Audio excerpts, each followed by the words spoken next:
After weeks of asking the sheriff's office about the rise in violence, we got answers from Sheriff Mike Williams. On Your Side's Kaylee Tracy spoke with the sheriff one-on-one and brings us what he says about the recent rash of gun violence.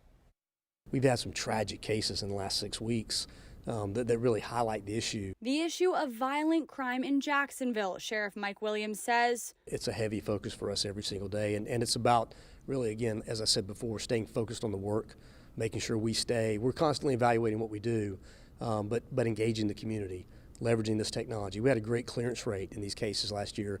You don't want them to occur, but if they do, you want to get that shooter off the street. Williams says the number of shootings this year is about the same as this time last year. But he says there have been 8 more murders this year compared to this time last year. If you know anything, if you've seen anything, please reach out to us. That piece of information we get may be the last piece we need, again, to get a dangerous person off the street. Williams says the community plays a vital part in not only solving these crimes, but also in preventing them. A lot of these cases, you have kids with no criminal history, no gang ties that we can see, interacting with gun violence with each other. And so, again, this is an appeal to the entire community. Get engaged in the lives of these young people. I don't think that anybody ever anticipated 20 years ago that, what would have been a fist fight after school now is a gunfight in the street.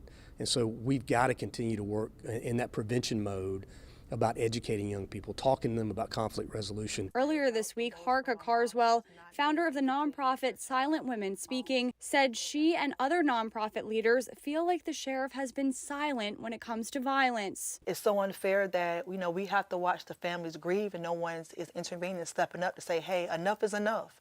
And sometimes that may have to come from my mayor. That may have to come from my sheriff. If we just stay silent and you don't come forward or just asking what we need, it gives the families a somewhat you really don't care. I asked Williams for a response today. I have a long history of reaching out and talking to the community, and I'll continue to do that. So if they want to reach out, I don't know who they reached out to. It wasn't me directly.